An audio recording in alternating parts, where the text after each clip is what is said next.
Hello नमस्कार दोस्तों। आज मेरे इस YouTube चैनल में आप लोगों का बहुत बहुत स्वागत है। आज हम बात करेंगे केंद्रीय शिक्षक पात्रता परीक्षा CTET 2011 क्लास 6 to 8। तो बात करने जा रहे हैं बाल विकास एवं शिक्षा शास्त्र, चाइल्ड डेवलपमेंट एंड पैडागॉजी। पियाजे के अनुसार विकास की पहली अवस्था यानी जन्म से लगभग 2 वर्ष आयु के दौरान बच्चा सबसे बेहतर सीखता है। तो ऑप्शन ए अमूर्त तरीके से चिंतन द्वारा, ऑप्शन बी भाषा के नए अर्जित ज्ञान के अनुप्रयोग द्वारा, इंद्रियों के प्रयोग द्वारा, या फिर ऑप्शन डी निष्क्रिय यानी नेचुरल शब्दों को समझने के द्वारा। दोस्तों इसका राइट आंसर होगा option C. Next question,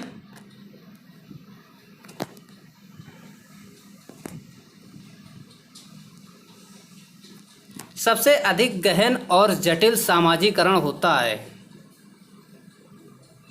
option A पूर्व बाल्यावस्था के दौरान, ऑप्शन बी प्रौढ़ावस्था के दौरान, ऑप्शन सी व्यक्ति के पूरे जीवन में, ऑप्शन डी किशोरावस्था के दौरान। दोस्तों इसका राइट आंसर होगा option D.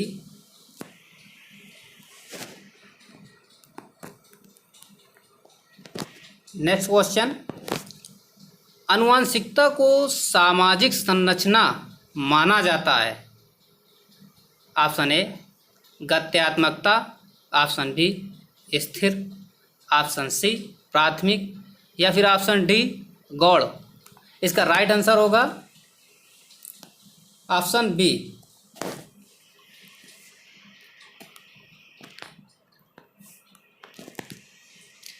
Next question,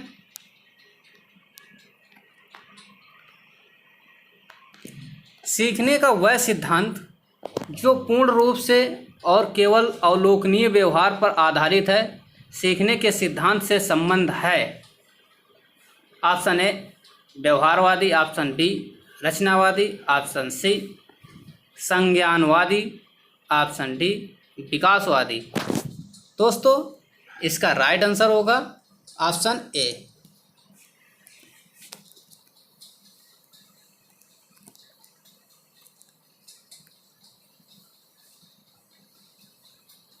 next question, निम्नलिखित में से कौन सा समझ के लिए शिक्षण को प्रदर्शित नहीं करता है।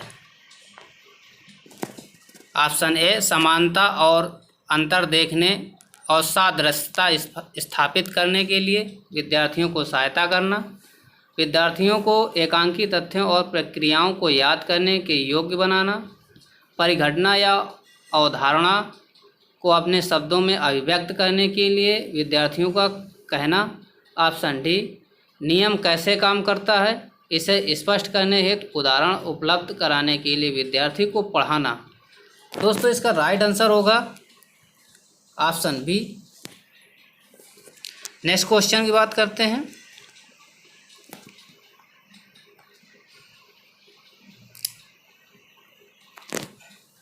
निम्नलिखित में से कौन सी विशेषता आंतरिक रूप से अभिप्रेरित बच्चों के लिए सही नहीं है।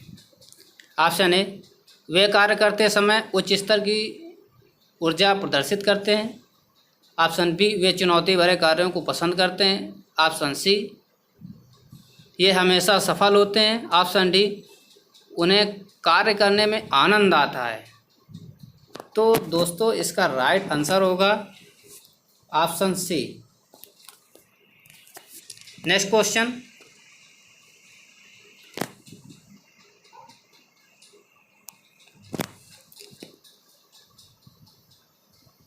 एक शिक्षिका अपनी कक्षा को प्रतिभाशाली बच्चों की योग्यताओं की उपलब्धि चाहती है। अपने उद्देश्य की प्राप्ति के लिए उसे निम्नलिखित में से क्या नहीं करना चाहिए। विशेष ध्यान के लिए उन्हें समकक्षियों से अलग करना, ऑप्शन बी उनकी रचनात्मकता को समृद्ध करने के लिए उन्हें चुनौती देना, गैर शैक्षणिक गतिविधियों में आनंद लेना सिखाना, तनाव को नियंत्रित करना। इसका राइट आंसर कौन सा होगा दोस्तों? Option A.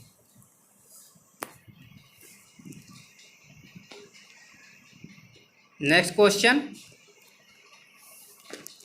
छोटे शिक्षार्थियों में निम्नलिखित में से कौन सा लक्षण पठन कठिनाई का नहीं है? ऑप्शन ए, शब्दों और विचारों को समझने में कठिनाई। ऑप्शन बी, सुसंगत वर्तनी में कठिनाई। ऑप्शन सी, वर्ण एवं शब्द पहचानने में कठिनाई। ऑप्शन डी, पठन गति और प्रवाह में कठिनाई। इसका राइट आंसर होगा दोस्तों ए नंबर।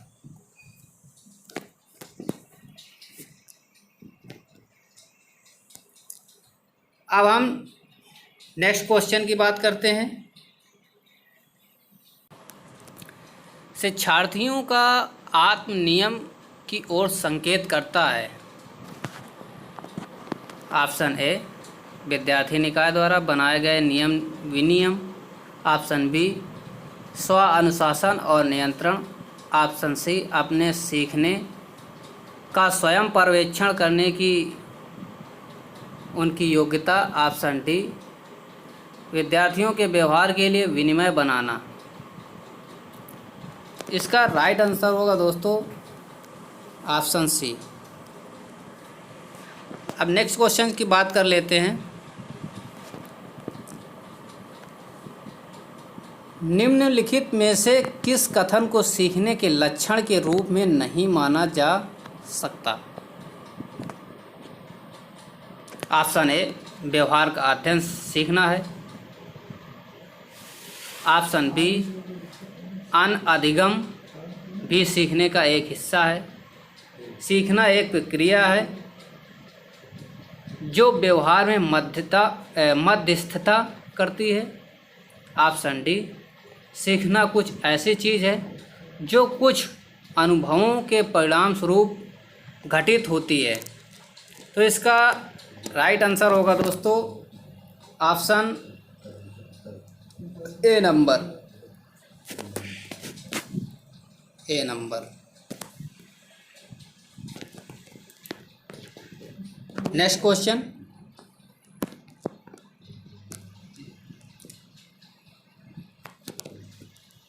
सिद्धांत के रूप में रचनावाद। ऑप्शन ए, सूचनाओं को याद करने और पुनः स्मरण द्वारा जांच करने पर बल देता है। ऑप्शन बी, शिक्षक की प्रभुत्वशाली भूमिका पर बल देता है। ऑप्शन सी, अनुकरण की भूमिका पर केंद्रित है। ऑप्शन डी, दुनिया के बारे में अपना दृष्टिकोण निर्मित करने में शिक्षार्थी की भूमिका पर बल देता है। इसका राइट आंसर होगा दोस्तों ऑप्शन डी, दुनिया के बारे में अपना दृष्टिकोण निर्मित करने में शिक्षार्थी की भूमिका पर बल देता है।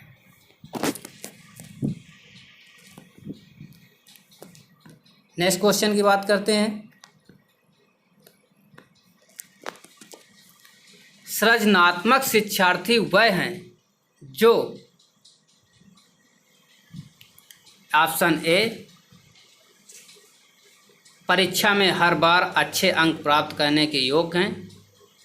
ऑप्शन बी, पार्श्व चिंतन और समस्या समाधान में अच्छा है। ऑप्शन सी, ड्राइंग और पेंटिंग में बहुत विलक्षण है। ऑप्शन डी, बहुत बुद्धिमान है। इसका राइट आंसर होगा दोस्तों option number B. Next question की बात करते हैं। अवधारणाओं का विकास मुख्य रूप से किसका हिस्सा है? ऑप्शन ए, शारीरिक विकास। ऑप्शन बी, सामाजिक विकास। ऑप्शन सी, संवेगात्मक विकास। ऑप्शन डी, बौद्धिक विकास। इसका राइट आंसर होगा दोस्तों बौद्धिक विकास। ऑप्शन डी सही होगा। नेक्स्ट क्वेश्चन की बात करते हैं।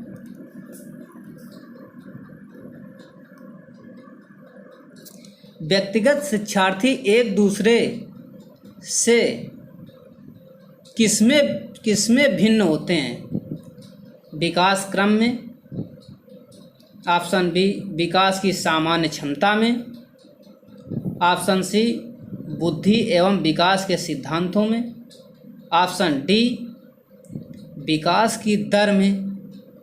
इसका राइट आंसर होगा दोस्तों विकास की दर में, ऑप्शन डी नंबर।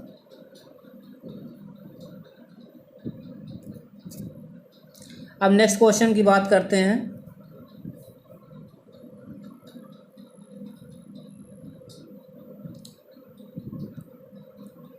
बच्चों के उचित विकास को सुनिश्चित करने के लिए उसका स्वास्थ्य, शारीरिक विकास एवं महत्वपूर्ण आवश्यकता है, यह कथन है।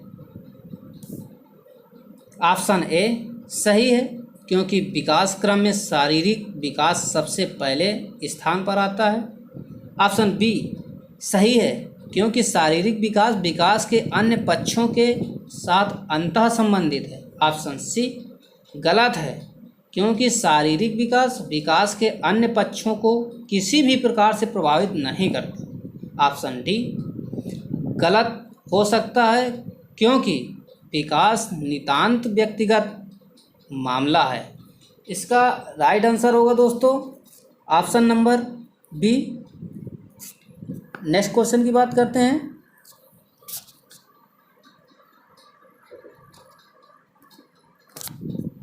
इरफान खिलौनों को तोड़ता है और उसके पुर्जों को देखने के लिए उन्हें अलग अलग कर देता है। आप क्या करेंगे?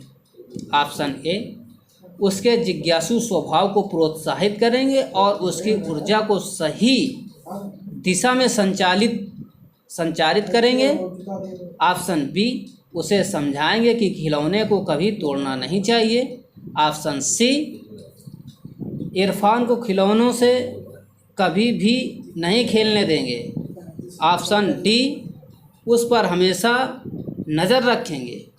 इसका राइट आंसर होगा दोस्तों ए नंबर, उसके जिज्ञासु स्वभाव को प्रोत्साहित करेंगे और उसकी ऊर्जा को सही दिशा में संचारित करेंगे। नेक्स्ट क्वेश्चन की बात करते हैं। बच्चे के विकास के सिद्धांतों को समझना शिक्षक की सहायता करता है। ऑप्शन ए शिक्षार्थियों को क्यों पढ़ाना चाहिए, यह औचित्य स्थापित करने में, शिक्षार्थियों को भिन्न अधिगम शैलियों को प्रभावी रूप में संबोधित करने में, ऑप्शन सी शिक्षार्थी के सामाजिक स्तर को पहचानने में, ऑप्शन डी शिक्षार्थी की आर्थिक पृष्ठभूमि को पहचानने में। दोस्तों इसका राइट आंसर क्या होगा? ऑप्शन नंबर बी शिक्षार्थियों की भिन्न अधिगम शैलियों को प्रभावी रूप में संबोधित करने में। Next question.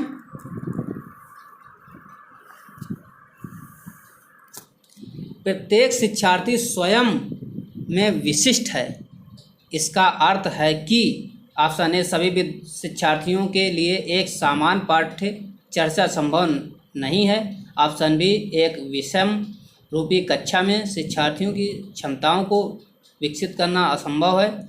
ऑप्शन सी कोई भी दो शिक्षार्थी अपनी योग्यताओं, रुचियों और प्रतिभाओं में एक समान नहीं होते। ऑप्शन डी शिक्षार्थियों में ना तो कोई समान विशेषताएं होती हैं और ना ही उसके लक्ष्य समान होते हैं। दोस्तों इसका राइट आंसर क्या होगा? ऑप्शन नंबर सी कोई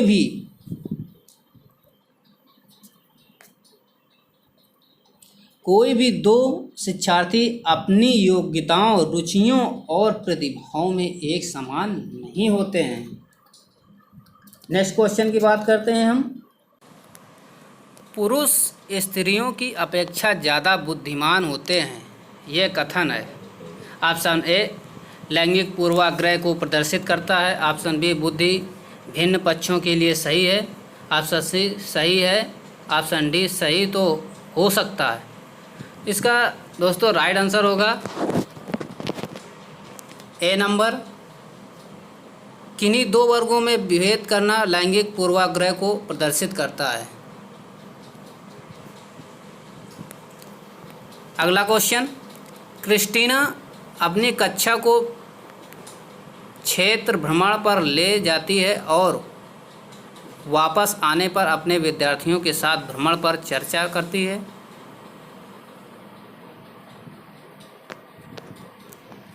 यह किसकी ओर संकेत करता है? ऑप्शन ए आकलन के लिए सीखना। ऑप्शन बी आकलन का सीखना। ऑप्शन सी सीखने का आकलन। ऑप्शन डी सीखने के लिए आकलन। दोस्तों इसका राइट आंसर होगा ऑप्शन सी सीखने का आकलन। नेक्स्ट क्वेश्चन की हम बात करते हैं। मानव विकास कुछ विशेष सिद्धांतों पर आधारित है, निम्नलिखित में से कौन सा मानव विकास का सिद्धांत नहीं है? ऑप्शन ए सामान्य से विशिष्ट। ऑप्शन बी प्रतिवर्ती। ऑप्शन सी निरंतरता। ऑप्शन डी अनुक्रमिकता। तो इसका राइट आंसर कौन सा होगा दोस्तों? इसका राइट आंसर हो जाएगा प्रतिवर्ती। Option number B. Next question की बात करते हैं।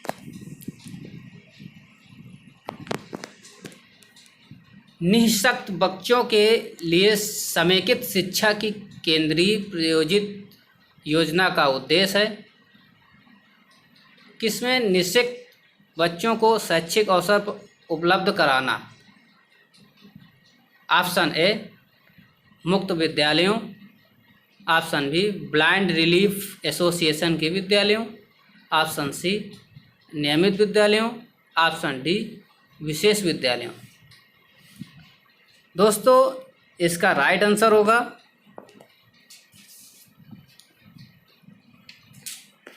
ऑप्शन नंबर सी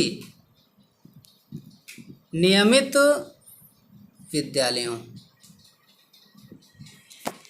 नेक्स्ट क्वेश्चन की बात करते हैं। निम्नलिखित में से कौन सा कथन सीखने के बारे में सही है? ऑप्शन ए सीखने के किसी भी चरण पर सीखना संवेगात्मक कारकों से प्रभावित नहीं होता है। ऑप्शन बी सीखना मूल रूप से मानसिक क्रिया है। ऑप्शन सी बच्चों द्वारा की गई त्रुटि यह संकेत करती है कि किसी तरह का सीखना नहीं हुआ। ऑप्शन डी सीखना उस वातावरण में प्रभावी होता है जो संवेगात्मक रूप से सकारात्मक हो और शिक्षार्थियों को संतुष्ट करने वाला हो। दोस्तों इसका राइट आंसर क्या होगा? इसका राइट आंसर होगा option number D. Next question की बात कर लेते हैं। मूल्यांकन का मुख्य उद्देश्य होना चाहिए। ऑप्शन ए यह निर्णय लेना कि क्या विद्यार्थी को अगली कक्षा में प्रोन्नत किया जाना चाहिए। ऑप्शन बी सीखने में होने वाली कमियों का निदान और उपचार करना। ऑप्शन सी शिक्षार्थियों की त्रुटियां निकालना। ऑप्शन डी शिक्षार्थियों की उपलब्धि को मापना। दोस्तों इसका राइट आंसर होगा ऑप्शन नंबर बी।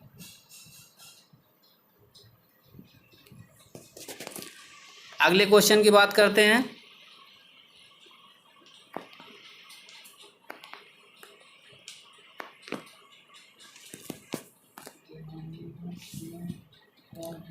शिक्षार्थी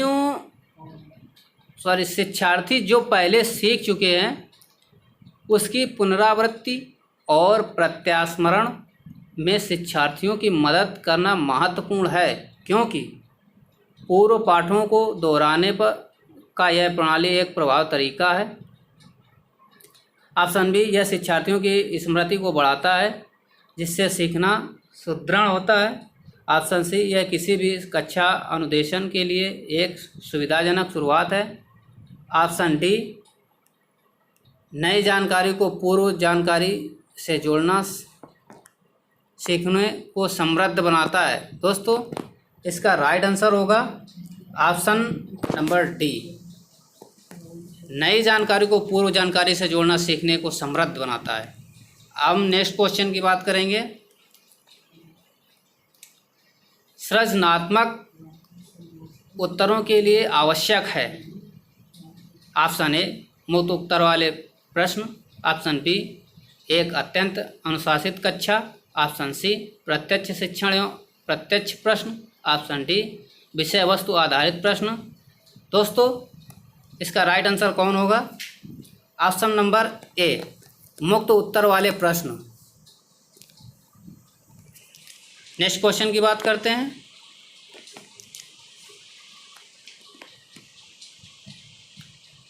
शिक्षार्थियों को किसके लिए प्रोत्साहित नहीं करना चाहिए? ऑप्शन ए, अधिक से अधिक पाठ्य सहगामी क्रियाओं में हिस्सा लेने। ऑप्शन बी, शिक्षक जो पूछ सकते हैं उन सभी प्रश्नों के उत्तर याद करने। ऑप्शन सी, कक्षा के अंदर और बाहर अधिक से अधिक प्रश्न पूछने। ऑप्शन डी, समूह कार्य में दूसरे शिक्षार्थियों के साथ सक्रिय रूप से अंतःक्रिया करने। दोस्तों, इसका राइट आंसर क्या होगा? Option number B,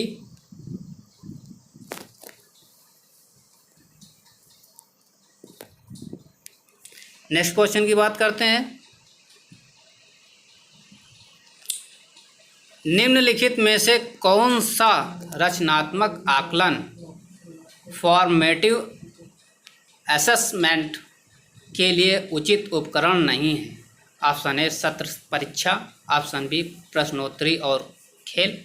option C, दत्तकार। ऑप्शन डी, मौखिक प्रश्न। दोस्तों, इसका राइट आंसर होगा ऑप्शन नंबर सी, यानी दत्त कार्य। नेक्स्ट क्वेश्चन की बात करते हैं। दोस्तों, अगर ये वीडियो आपको पसंद आया हो कृपया लाइक करें, बेल आइकन को दबाएं, सब्सक्राइब करें और कमेंट करके बताएं। जय हिंद।